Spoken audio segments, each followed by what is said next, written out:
Hello दोस्तों, स्वागत है आपका मेरे YouTube चैनल पूजा पाठ में। दोस्तों, आज मैं आपको रविवार व्रत की प्राचीन कथा सुनाने जा रही हूँ। एक राजा था, उसके पास सिपाही, घोड़े, दास दासियां, धन दौलत सब कुछ था, सिर्फ उन्हें संतान नहीं थी। इसी कारण राजा और रानी बहुत ही दुखी रहा करते थे। संतान प्राप्ति के लिए उन्होंने हर तरह का दान, धर्म, धार्मिक अनुष्ठान, जप, मंत्र, व्रत, पूजा पाठ सब कुछ किया, लेकिन इसका कोई लाभ नहीं हुआ। जब राजा रानी दोनों ही बुढ़ापे की ओर बढ़ने लगे तो क्या होता है कि दोनों गहन सोच में पड़ गए कि अब इतने बड़े राज्य का क्या होगा, कौन बनेगा इस राज्य का वारिस, कौन प्रजा की जिम्मेदारियों को उठाएगा। राजा रानी दिन रात इसी चिंता में घुलने लगे। उन्हें खाने पीने की कोई भी सुध नहीं रहती थी। एक दिन सुबह राजा के दरबार में एक साधु आता है तो दासी रानी को यह सब बताती है। तब रानी दासी से कहती है, हे दासी, यह मेरा अंतिम दान धर्म है, इसके बाद मैं अपने हाथों से कोई दान धर्म नहीं करूंगी। रानी चावल से भरा हुआ सोने का कटोरा हाथ में लिए बाहर आई और साधु की झोली में भिक्षा डालने आगे बढ़ती है तो उसके चेहरे पर छाई उदासी साधु की दृष्टि में आ जाती है। वह उससे पूछता है, हे रानी, क्या हुआ, आप इतना उदास क्यों हैं? तब रानी साधु को सारी बात बताती है और बिलख बिलख कर रोने लगती है।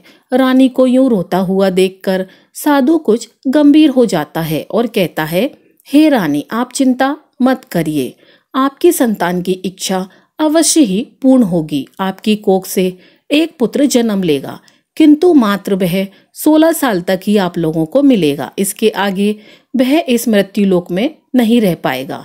इससे बढ़कर आपको कुछ देना मेरे लिए संभव नहीं है। अपनी बात पूरी करते हुए उसने अपनी झोली में हाथ डाला, थोड़ी सी भभूत निकालकर रानी को दी और कहा, आप और महाराज दोनों इसे बांटकर ग्रहण कर लेना, तुम्हें जल्द ही बहुत ही सुंदर पुत्र प्राप्त होगा। इतना कहकर साधु अपनी राह चला गया। उसी रात राजा अपना दरबार खत्म करके रानी के पास महल में आए तो रानी ने राजा को सारी सच्चाई बताई और साधु की दी हुई भभूत को दिखाया और बोली, साधु महाराज ने यह भभूत हम दोनों को ग्रहण करने के लिए कहा है। तो महाराज बोले कि हे महारानी, इतना दान धर्म किया, जब तप उपवास किया, लेकिन इसका कोई फल नहीं मिला, क्या अब इस भरोसे हमें संतान प्राप्त होगी? तो रानी बोली, जब इतना सब कुछ किया तो अब यह भी कर लेते हैं। हे महाराज, साधु के क्रोध को क्यों बुलावा दें? प्रिय भक्तों, राजा को अब किसी पर विश्वास नहीं रहा था, पर रानी को दुख ना पहुंचे इसलिए वह राजी हो गया। उसने साधु महाराज का नाम स्मरण करके वह भभूत बांटकर दोनों ने खा ली। इसके बाद दोनों निश्चिंत होकर सो जाते हैं। कुछ दिन गुजर जाते हैं और साधु द्वारा कहे अनुसार रानी गर्भवती हो जाती है। उस पर राजा रानी दोनों की खुशी का ठिकाना ना रहा। राजा रानी से बोला, हे महारानी, सचमुच साधु महाराज की कृपा हो गई। 9 महीने 9 दिन और 9 घंटे पूरे होने पर रानी ने एक अत्यंत ही सुंदर गोरे चिट्टे पुत्र को जन्म दिया। राजा ने बड़ी धूमधाम से पुत्र का नामकरण संस्कार किया। सारे राज्य में 8 दिन तक उत्सव मनाया गया। राजा को इस बात का पता था कि हमारा पुत्र सिर्फ 16 साल तक ही हमारे पास रहेगा। उसके बाद राजा और रानी बड़े ही प्रेम से बेटे की परवरिश करने लगे, उसकी हर ख्वाहिश पूरी करते कि थोड़े समय के लिए ही भगवान ने संतान की अपनी मुराद पूरी कर दी। राजपुत्र दिन प्रतिदिन बड़ा होता गया। जब वह 8 साल का हो गया तो राजा एक अच्छे गुरु की नियुक्ति करके अस्त्र शस्त्र की विद्या, घुड़सवारी इत्यादि सब शिक्षाओं से प्रदान कराते हैं। अब वह सभी विद्याओं में पारंगत हो चुका था और इस प्रकार वह 12 साल की उम्र का हो गया। तब एक अच्छी सी राजकन्या को खोजकर उसका विवाह कर दिया गया। इसी प्रकार राजा रानी और उसके पुत्र का जीवन सुखपूर्वक बीत रहा था। लेकिन जब राजपुत्र तो एक दिन उसने अपने पिता से कहा, पिताजी, मैं अपना राज्य घूमकर देखना चाहता हूँ। आज तक मैंने सिर्फ इस राजबाड़े के अतिरिक्त कुछ नहीं देखा। बेटे की बात सुनकर राजा चिंतित हो जाता है, क्योंकि पुत्र का 1.25 साल शुरू हुआ था। अब कोई अनहोनी होने का वक्त नजदीक आ गया था, लेकिन राजा यह सब बातें पुत्र को नहीं बता सकता था। वह क्या करे। करता चेहरे पर झूठी मुस्कान लेकर बेटे से कहता है, हे पुत्र, जरूर तुम्हें अपने राज्य के बारे में जानना चाहिए। मेरे बाद ही तो राजा बनोगे, अपना राजपाट संभालोगे, परंतु एक बात का ध्यान रखना कि तुम जहां भी जा रहे हो, क्या कर रहे हो, यह बात अपनी पत्नी को मत बताना। पुत्र कहता है, ठीक है पिताजी, आपने जो कहा मैं वैसा ही करूंगा। राजपुत्र दिन भर अपनी पत्नी के साथ मौज मस्ती करता, खुशी पूर्वक रहता और रात को ठीक 12 बजे बिस्तर से उठकर बाहर चला जाता और फिर सूर्योदय होने से पहले वापस अपने महल में आकर सो जाता। बहुत दिनों तक यह सब कुछ चलता रहा। अब राजपुत्र का 16वां साल खत्म होने में कुछ ही दिन बाकी रह गए थे। इतने में उसकी पत्नी यानी कि छोटी रानी रात में एक दिन जाग जाती है। वह देखती है कि बिस्तर पर राजकुमार नहीं है। वह महल में सब जगह देखती है तो राजपुत्र कहीं नजर नहीं आता। अब वह सोचती है कि वह क्या करेगी, किससे कहे। वह चुपचाप रहती है। फिर भोर होने पर वह देखती है कि उसका पति अपनी जगह सोया हुआ है। वह पति से कुछ नहीं पूछती, लेकिन दूसरी रात भी वैसा ही होता है। तीसरी रात, चौथी रात, 5वीं रात, ऐसे बहुत दिन तक चलता रहा। छोटी रानी बहुत ही चिंतित हो जाती है। पति रात को कहाँ जाता है, किससे मिलने जाता है, उसके मन में ढेर सारे सवाल उठ रहे थे। लेकिन उसे पूछने में भय लग रहा था कि शायद उसका पति क्रोधित ना हो जाए। सास ससुर से पूछने में भी वह बड़ा संकोच कर रही थी। उसकी कुल की मर्यादा बीच में आ रही थी। इस तरह छोटी रानी मन ही मन दुखी रहने लगी। इस हाल में उसने खाने पीने में भी दिलचस्पी नहीं रही। वह दुबली पतली होती जा रही थी। तो उसी राज्य में एक फूल बेचने वाली एक बूढ़ी महिला, एक मालिन थी। वह हमेशा छोटी रानी को फूल देने उसके महल में आती थी। एक दिन उस बुढ़िया का ध्यान छोटी रानी पर जाता है। वह उससे पूछती है, हे बेटी, तुम्हें किस बात का दुख है? तुम इस तरह सूख कर कांटा क्यों हो गई हो? उस पर रानी कहने लगी कि हे बूढ़ी अम्मा, मैं आपको क्या बताऊं। इस राज्य का राजपुत्र मेरा पति अर्थात इस राज्य का राजपुत्र हर रात बिस्तर पर से उठकर कहीं चला जाता है और सुबह भोर होते ही वापस आकर सो जाता है। वह कहाँ जाता है? अपनी प्रेमिका से मिलने जाता है। क्या करता है मुझे कुछ नहीं पता। यही सब सोच सोचकर मैं दुबली होती जा रही हूँ।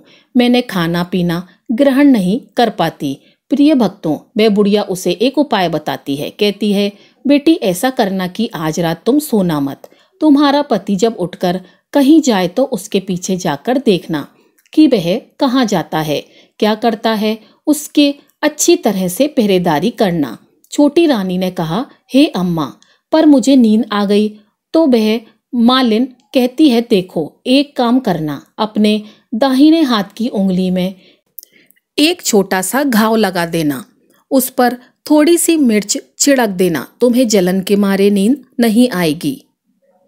उस बुढ़िया के कहे अनुसार छोटी रानी ने अपनी अंगुली में एक जख्म लगा लिया और उसमें मिर्ची लगा दी। जलन के मारे कुछ देर तक तो उसे नींद नहीं आई। बाद में वह सो जाती है। दूसरे दिन सुबह बुढ़िया फूल लेकर उसके महल में पहुंची और पूछती है, क्या हुआ बेटी, क्या तुम देख पाई कि तुम्हारा पति कहाँ जाता है? छोटी रानी कहती है, नहीं अम्मा, पहले कुछ समय जलन के कारण मुझे नींद नहीं आई, पर कुछ देर पश्चात मैं सो गई। बुढ़िया कहती है, कोई बात नहीं, आज तुम उंगली पर पहले से ज्यादा बड़ा जख्म करना और ज्यादा मिर्ची लगाना। तो छोटी रानी ने वैसा ही किया, परंतु वह सिर्फ पति को बाहर निकलते हुए देख पाई। उसके पश्चात उसकी आंखें बंद हो गईं। फिर उसे नींद आ गई। दूसरे दिन सुबह वह बुढ़िया फिर आती है। उससे पूछने से पहले ही छोटी रानी रोने लगती है और कहती है, अम्मा, मैं आज भी उनकी पहरेदारी ठीक से नहीं कर पाई। बुढ़िया कहती है, रो नहीं बेटी, सब कुछ ठीक हो जाएगा। तुम आज रात जख्म और बड़ा करना, उस पर ज्यादा मिर्ची लगाना और एक काम करना, जब वह जाने के लिए निकले तब उसका रास्ता रोक लेना। बुढ़िया ने जैसा बताया छोटी रानी ने वैसा ही किया।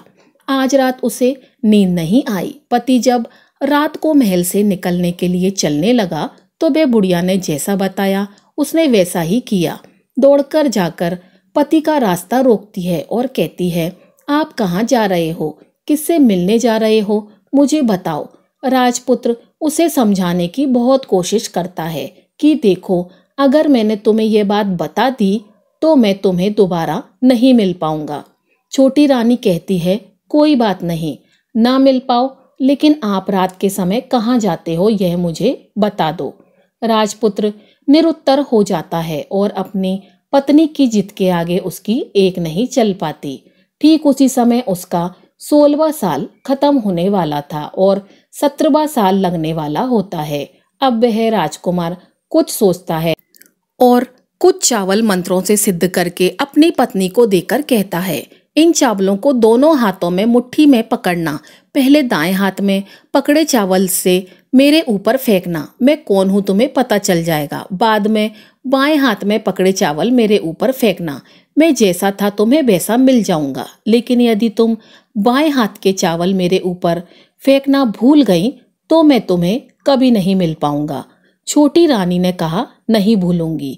छोटी रानी बड़े ही आत्मविश्वास के साथ यह कहकर दाएं हाथ में पकड़े चावल पति के ऊपर फेंक देती है तो राजपुत्र एकदम एक विशाल घोड़ा बन जाता है, एकदम सफेद लंबी गर्दन और बड़ा ही तेजस्वी। और वह घोड़ा देखते ही देखते तेजी से दौड़ने लगा। छोटी रानी उस घोड़े को देखकर एकदम से भौचक्की रह गई और पति ने बाएं हाथ के चावल जो दिए थे वह फेंकना भूल गई।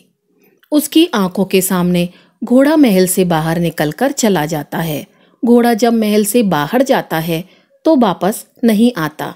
अब छोटी रानी को बड़ा ही पश्चाताप हुआ। वह स्वयं को कोसने लगी, लेकिन अब उसका कोई फायदा नहीं होने वाला था। राजकुमार अब वापस नहीं आने वाला था। सुबह होते ही महाराज को यह सब बात पता चली। उन्हें बहुत दुख हुआ और वह बिस्तर पर पड़ गए तथा अपने बेटे की राह देखने लगे कि एक ना एक दिन उनका बेटा वापस आएगा। इस तरह 1 महीने, 2 महीने, 3 महीने करते करते 6 महीने पूरे हो जाते हैं। राजपुत्र का कोई पता नहीं चलता। राज के सेनापति राजपुत्र को ढूंढने के लिए राज्य के गांव-गांव सिपाही भेजते हैं, लेकिन उन्हें उनका कुछ पता नहीं चलता। इधर छोटी रानी अपनी हट के कारण पति गायब हो गया यह सोचकर स्वयं को मन ही मन कोसती रही और प्रण कर लेती है कि कुछ भी करके पति को ढूंढ कर लाएगी और उसे वापस घर लेकर आएगी। एक दिन सुबह उठकर सास ससुर के महल में जाती है और कहती है कि मैं अपने पति की खोज में जा रही हूँ। अब महाराज को क्या चाहिए था? कुछ भी करके उनका बेटा उन्हें वापस मिलना चाहिए था। वे बहू को जाने की अनुमति देकर कहने लगे, हे बेटी, तुम्हें जो चाहे वह करो, जहां जाना है वहां जाओ, लेकिन मेरे पुत्र को वापस लेकर आओ।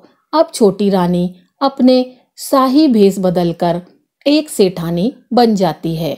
कुछ दासियों को, कुछ नौकरानियों को साथ लेती है और कुछ सामान ले लेती है और राज्य की सीमा पर जाकर वहां एक भोजनालय खोल देती है।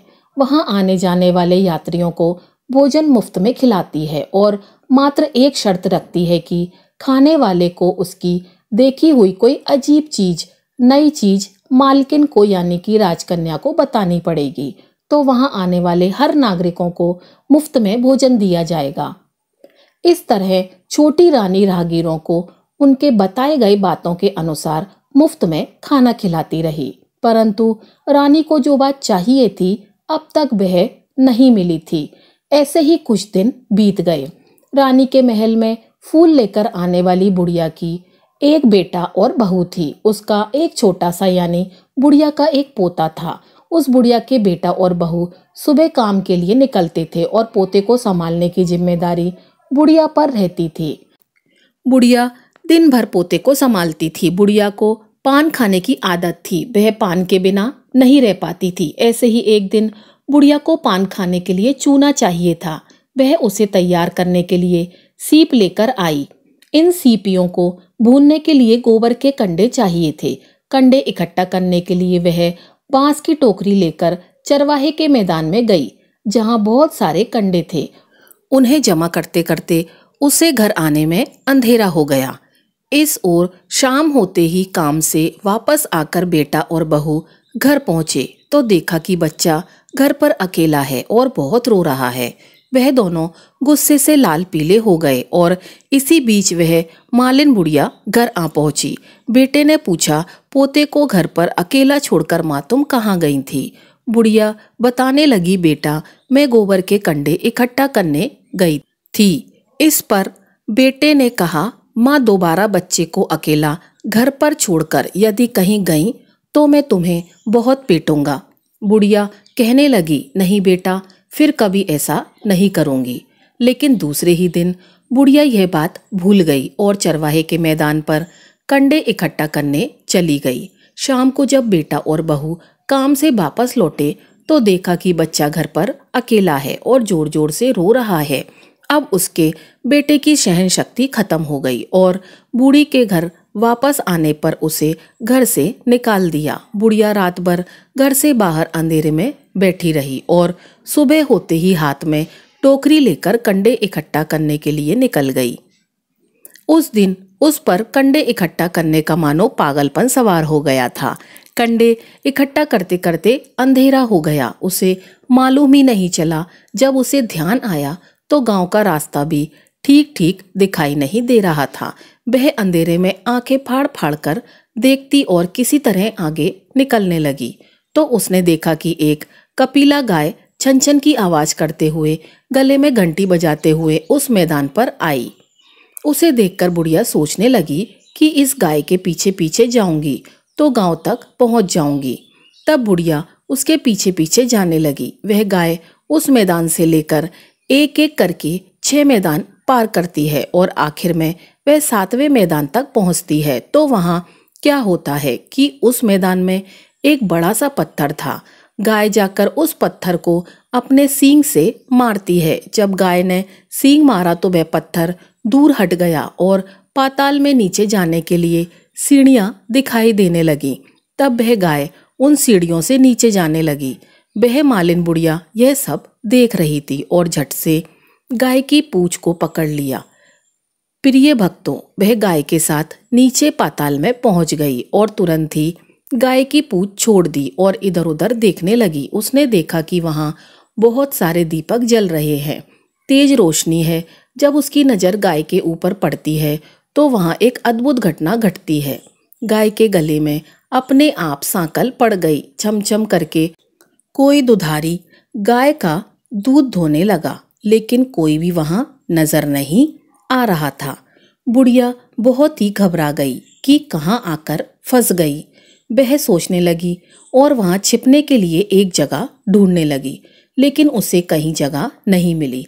हर जगह उजाला ही उजाला था।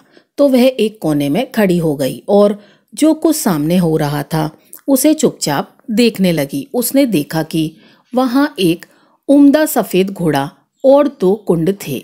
उसमें से एक कुंड में एक घोड़े ने छलांग लगाई और ऊपर आ गया। उस घोड़े को अब राजपुत्र का रूप प्राप्त हो गया। उसने दूसरे कुंड में पानी में स्नान किया और वहां रखे नए कपड़े पहने और नजदीक की एक सुंदर पलंग पर आ गया। उस पर आकर वह बैठ गया। उसके सामने 56 प्रकार के पकवानों से सजी एक थाली आई। दूध की एक प्याली आ गई, पान सुपारी आ गई। उसके सामने एक दिया जल रहा था। राजपुत्र ने खाना खाया, पानी पिया, पान सुपारी खाई और बिस्तर पर लेटने से पहले सूर्य भगवान का स्मरण करके सामने जलते हुए दिए से पूछा, हे दीपक, मेरे माता पिता क्या कर रहे हैं? दिया बताने लगा, बेटे के शोक में डूबे हैं। उसने कहा कि राज कौन संभाल रहा है? तो उसने बोला कि राज्य मंत्री संभाल रहा है। उसने पूछा कि मेरी पत्नी क्या करती है? तो दिया बोला कि उसने चौराहे पर भोजनालय शुरू किया है और आते जाते लोगों से नई खबर के बारे में पूछती है। दिए के इतना कहते ही राजपुत्र कहने लगा, ठीक है। उसके बाद वह सो गया। बुढ़िया कोने में खड़ी हुई सब कुछ देख रही थी। ऐसी अद्भुत घटना उसने जीवन में पहली बार देखी थी। उसे अंदर ही अंदर बहुत ही कुलकुलाहट होने लगी। वह अपनी भूख प्यास भूल गई कि आगे क्या होगा।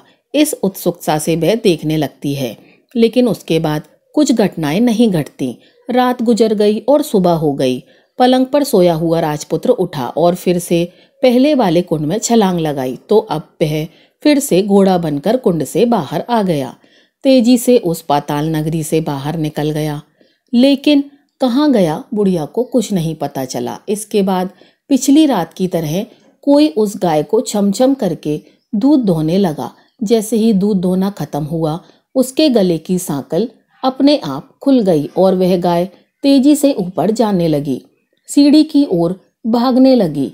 गाय को दौड़ता देखकर बुढ़िया सोचने लगी कि अब गाय के साथ यहाँ से ऊपर जाना ही समझदारी होगी, नहीं तो कोई मुसीबत आकर उसके ऊपर आ पड़ेगी। झट से उसने गाय की पूंछ पकड़ ली, के साथ ऊपर आ गई। गाय जब मैदान में पहुंची तो उस सुरंग का रास्ता अपने आप बंद हो गया और उसके मुंह पर एक बड़ा सा पत्थर पहले की तरह खड़ा हो गया। ऊपर आकर वह जंगल की ओर निकल गई। इधर वह बुढ़िया एकदम सी बावली हो गई। उसने पाताल नगरी में जो कुछ देखा था वह जल्दी जल्दी किसी को बताने के लिए बड़ी ही उतावली थी। तो उसे एकदम याद आया कि नगर की सीमा पर कोई औरत भोजनालय चला रही है और नई बात बताने वालों को अच्छा अच्छा खाना पीना देती है। वह सोचने लगी क्यों ना मैं इस बात को उस औरत को बताऊं। यदि उसे यह बात पसंद आ गई तो बाकी जीवन खाने पीने की झंझट से मुक्ति मिल जाएगी। बुढ़िया ने मन में तय किया और तुरंत भोजनालय के द्वार पर पहुंच गई, जहां द्वार पर टंगी नगाड़े के सामने खड़ी हो गई और जोर जोर से नगाड़ा बजाना शुरू कर दिया। नगाड़े का इस तरह शोर सुनकर मालकिन यानी छोटी रानी मन में प्रसन्न हो गई कि शायद कोई नई बात लेकर यहाँ आया है। रानी छोटी रानी सिपाहियों को आदेश देती है कि जाइए और कौन आया है उसकी अच्छे से खातिरदारी कीजिए। छोटी रानी का आदेश पाते ही सिपाही दौड़े हुए गए तो वहां एक बुढ़िया नगाड़ा बजा रही थी। उन्होंने पूछा, बुढ़िया माई क्या हुआ, नगाड़ा क्यों बजा रही हो? बुढ़िया बोली, कुछ नहीं बेटा, यहाँ खाना मिलता है ना, इसलिए आई हूँ। तो सिपाहियों ने कहा, माई खाना चाहिए, खाना तो मिलेगा लेकिन तुम्हें कोई नई बात बतानी पड़ेगी।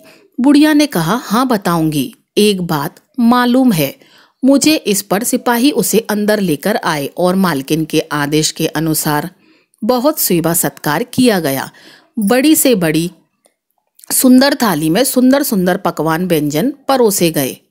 बुढ़िया बहुत दिनों से भूखी थी, वह खाने पर टूट पड़ी।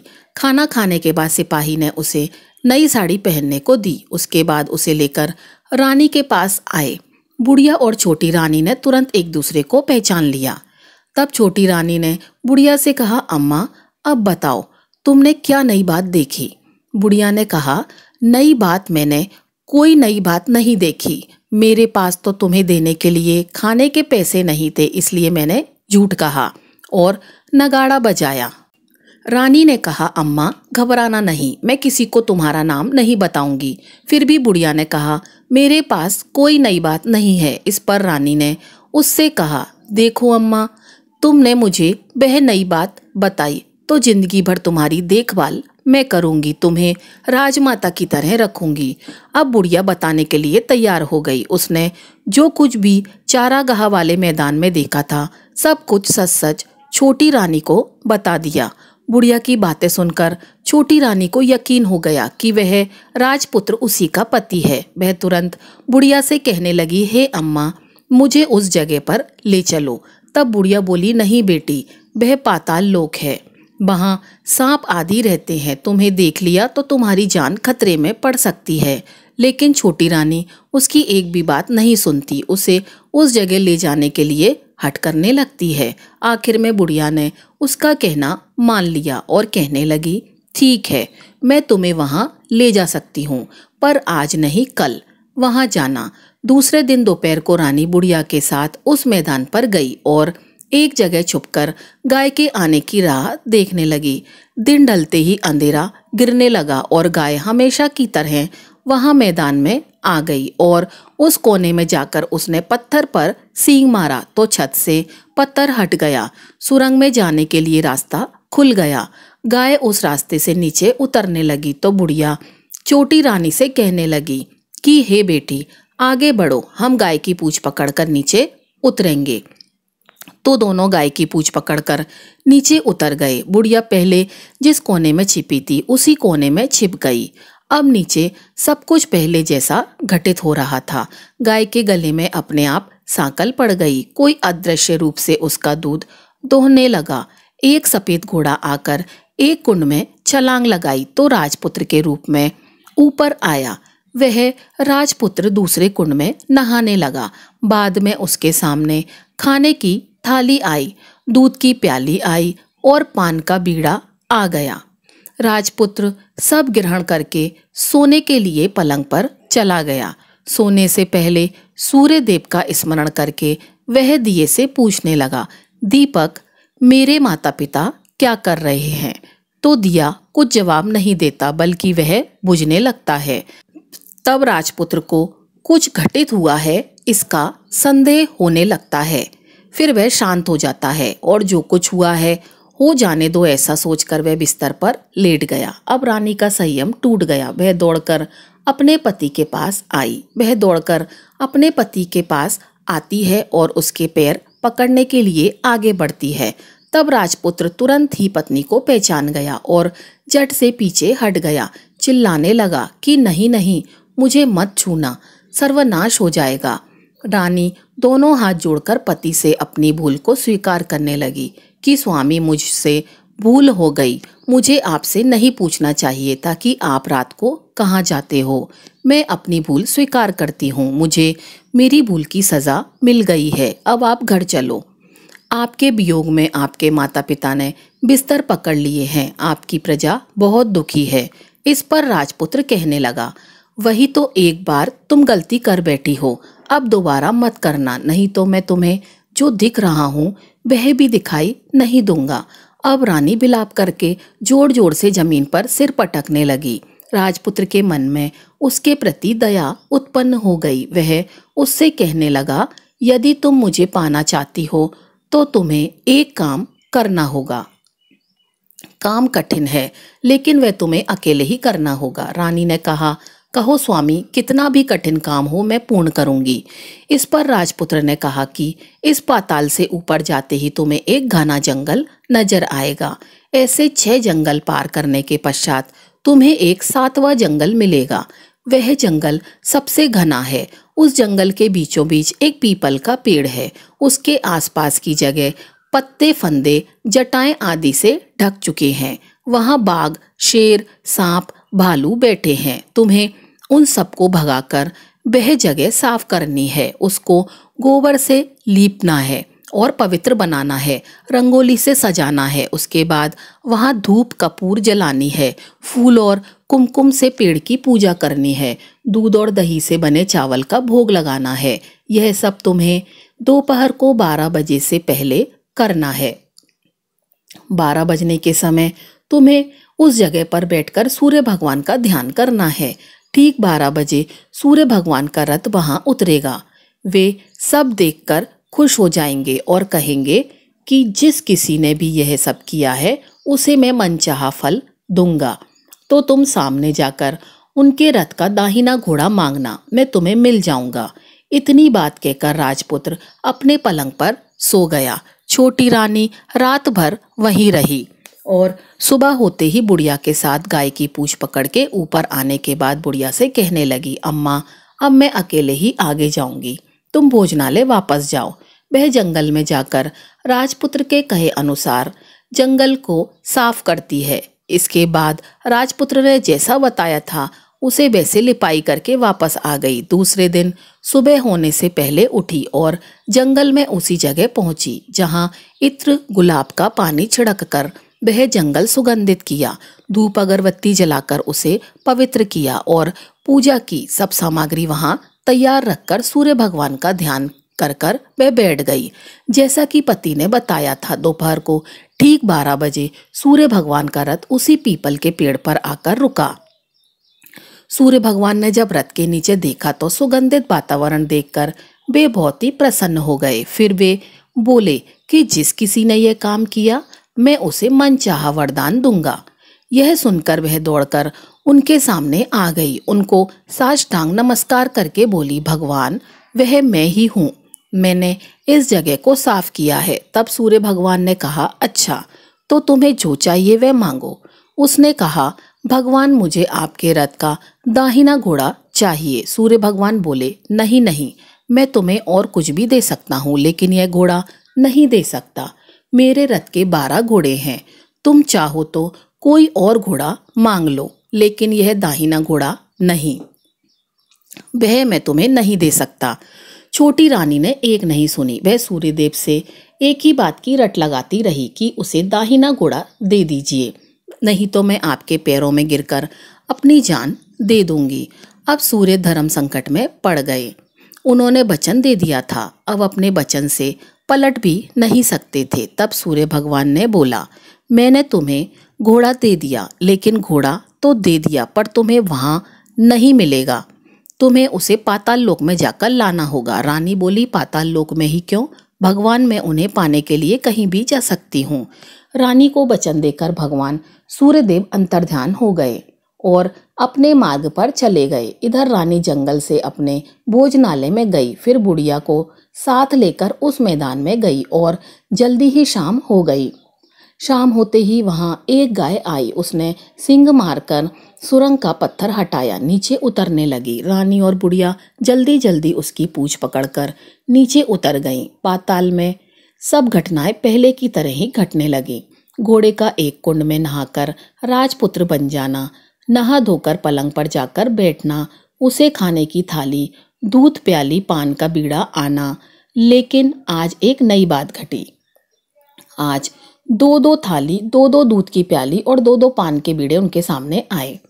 वह कुछ नहीं बोला, अपने हिस्से की थाली खाकर, दूध पीकर, पान का बीड़ा चबाकर वह सोने चला गया और हमेशा की तरह दिए से पूछने लगा, हे प्यारे दिए, दीपक कर मेरे माता पिता क्या कर रहे हैं? दिए ने बताया कि हे राजपुत्र, वे दोनों तुम्हारे शोक में मरने की स्थिति में पहुंच गए हैं। ऐसा सुनकर उसकी आंखों से झरझर आंसू टपकने लगे।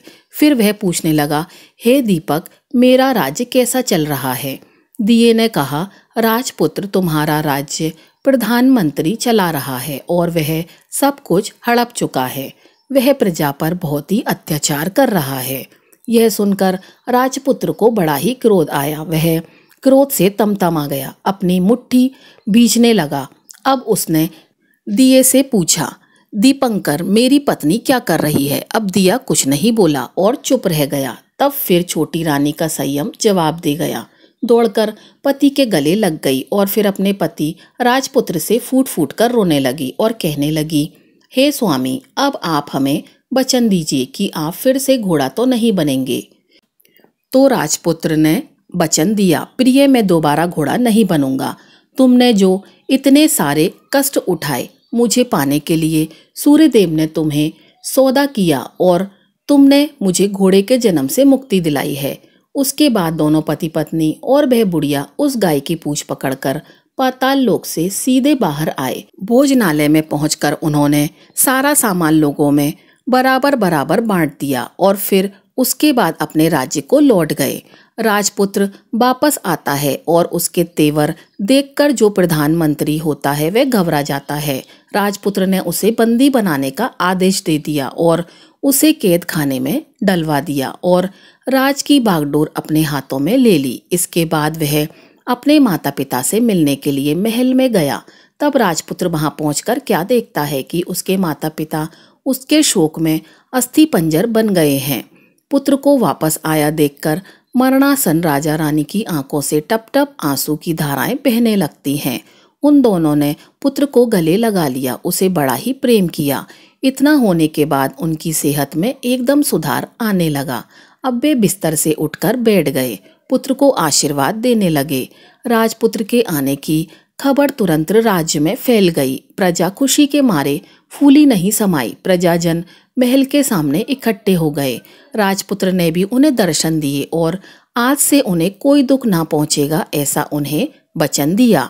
अब राजा ने अपने पुत्र का राज अभिषेक करके उसे सिंहासन पर बैठाया।